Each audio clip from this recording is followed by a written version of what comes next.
Who's ready to debate same-sex marriage? I know I am. Matt Walsh destroys a woke. Well, she's not that woke. She's like a retiring wokey, but she is a lesbian actually. So that's why she feels a little woke on this particular issue. But she debates Matt Walsh on same sex marriage, and obviously, Matt Walsh schools her. I was going to say the B word, but I don't think I'll be monetized if that's within the first few seconds of my video. So I'm rambling. Anyways, it's a good one. It's a topic I feel very passionately about, and let's get into it. Let's see why she can't wrap her brain around it. Her lesbian brain cannot understand this idea that just the sanctity of marriage and why same sex marriage makes a mockery out of the institution of marriage and God. Ew. Okay. I A mean, union that by its nature can procreate. Although of course we know that there are there are plenty of plenty of married cases where they couples don't. that don't have kids, right? Right.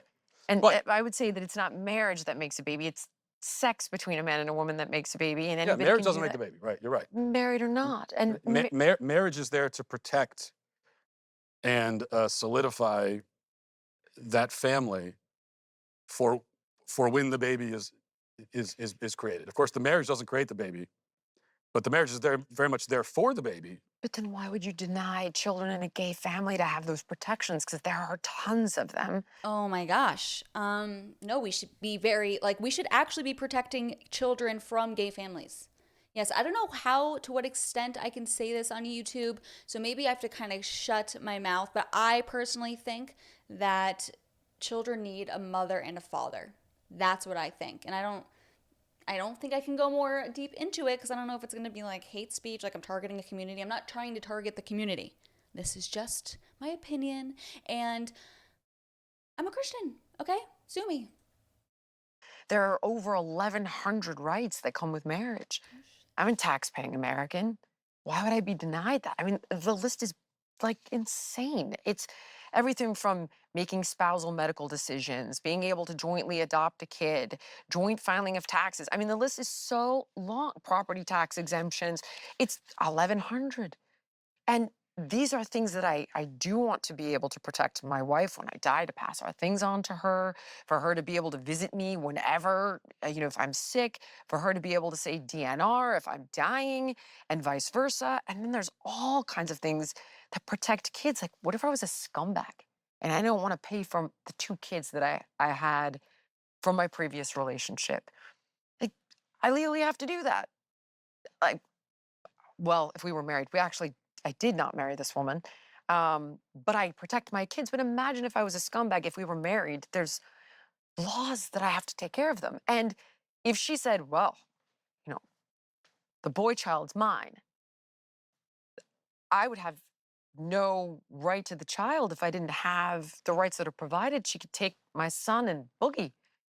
And so there's so many protections that this provides for the kids and for people who love each other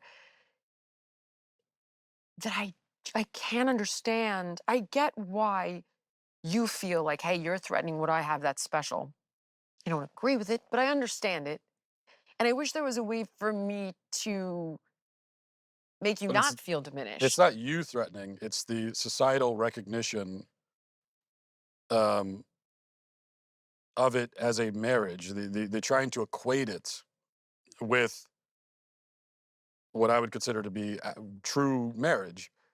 That becomes uh, the threat, if you will, if that's the language you want to use. I don't know. That's how I'm interpreting it from you, is that it feels like a threat to the things that you hold dear. And it feels like, where does it stop? I'm interpreting how I think you feel. So please correct me if I'm wrong. Well, it is because the institution of the family, the institution of the family is the bedrock of human civilization. Um, Marriage is the bedrock of the family, and so anything that threatens the family, yes, it does. It threatens the things I hold dear because I hold civilization dear, and so in that sense, yes. But you're talking, okay, now you're talking, we're talking, okay, if we get into the conversation of like a hierarchy of family, right? And sure, I'm not going to be the one who's going to disagree with you. Then in a perfect world, and people can get pissed all they want. In a perfect world, kid would have a mom and a dad. I understand how important those two roles are. Trust me. which arguably I was like, I don't, I wanted to adopt a child. My ex wanted to have one. I don't want to take that away from her. I'm not sorry. Kids, both of them are the apple of my eye. That said, it was of deep concern to have a boy without a father. I don't disagree at all. And have a brother who's a very dear friend of the family that's been a father figure. Is it a father? No. However, if we get into the hierarchy of it, what about the dad that never showed up? What about the dad that took off? What about the dad that was an alcoholic? Well, I know I didn't have a super duper dad. It's better now, but I know a lot of people. Like I was just this morning with Brigham Bueller, who um, is just a great guy. I'm not sure if you know him. He's on Rogan all the time. Foster kid.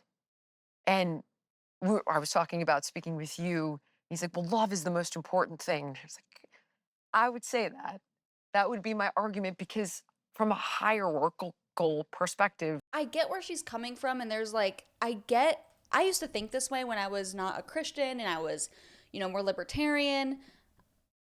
I don't know, because I feel like I still thought, even without my faith, I thought that children need a mother and a father. And let's just be real, like the statistics of kids growing up without a father in single mother homes or double mother homes, it's not good. It is especially detrimental for boys. A lot of people think that it's way more detrimental for women to grow up without a father. You have that like hoe thing, like, oh, she doesn't have a dad, so she's a hoe. Like, okay, yeah, girls will become more likely more likely to become hoes. Let's be real.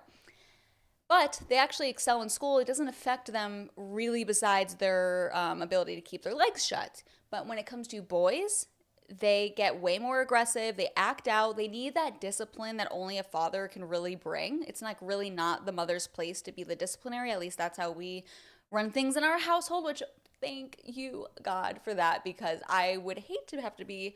I don't like getting people in trouble, telling people what to do.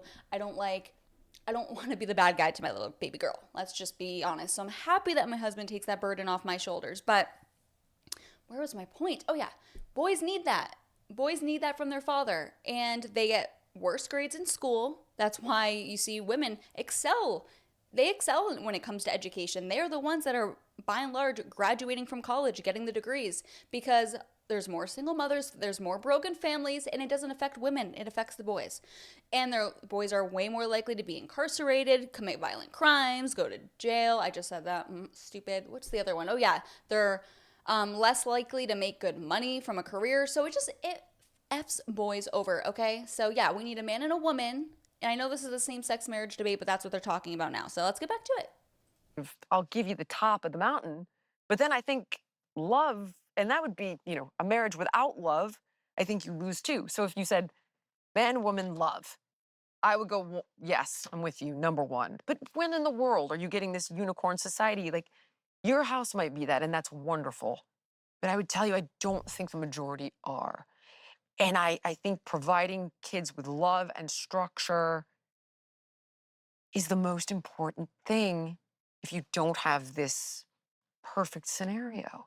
And allowing gay parents to get married is so much better for the psychology of their children. And I think it's a fantasy world to think they won't have kids. Well, I mean, they won't have kids. That's part of the point. Well, But my ex had a kid. but in a gay relationship, you're not going to have kids in the sense that a man and woman create kids. All right. True, but she created a kid with a Right. friend of the And I don't think family. you're correct that in so many scenarios, this ideal that I'm talking about is not realized. I mean, we just talked about the black community, 70%, 80% fabulous rate. White community, like I said, I think it's 30 or 40%. It's rising. It's a crisis in its own right. I think the way to address that is not to just give up on the concept of marriage and family as it's been understood for thousands of years, but Thousands of but to years. Like, where's but to tr- but to solidify and protect what we have. And I mean, it has been thousands of years. But men have had numerous wives too in different cultures. Like, if you go, but what book are we talking about? And forgive me, I'm not well versed on different religions because I My parents. Polygamy. Wait, Polygamy has. didn't Abraham, Sarah had numerous wives, and then hence the reason you had like Ishmael and Israel and all this chaos because there were numerous wives. Yeah, you'll find historically. I'm an idiot on this stuff, but like. Well, here's what I'll say. You'll find historically that polygamy has been. There have been cultures that practice polygamy. Even now today, you'll find that. But and I'm certainly not a polygamist myself, and I don't condone it. Might be missing out. No, I don't think I'm quite happy. But, I'm kidding. but here's the point that those marriages were still fundamentally procreative, and so it was still the recognition of this basic deep truth that I'm talking about, even in societies that practice polygamy. In fact, for them, procreation was so much the point that that's part of the reason why they had polygamy, was so they could create even more kids. And if you go back far enough in time into human history, when there weren't that many people on Earth, yeah, you could. Why be married if it's all about having kids? I mean, well, you could argue if you go back far enough in history, you could argue that that way back when that polygamy served a purpose in like populating the Earth, and we don't. So but it's always been that fundamental purpose. That there has never been a society until ours right now that has said, well, actually, marriage has nothing to do with procreation at all. That society has never existed, unless you can think of an example. No, there's rights that. Yeah, I mean, I'm gonna end it there because I feel like they really got into what I wanted them to talk about. But yeah, basically, marriage is a godly Christian institution. First of all, I mean, I guess you can just get married in the state, but that's where it originated from. And the purpose of marriage is the family and to procreate. 2 women and 2 men simply cannot procreate, so they have to like buy a baby from someone else, and it's weird. I mean, adoption is not literally that, but whatever. I'm rambling. Anyways, hope you enjoyed today's video. I'll see you guys next time.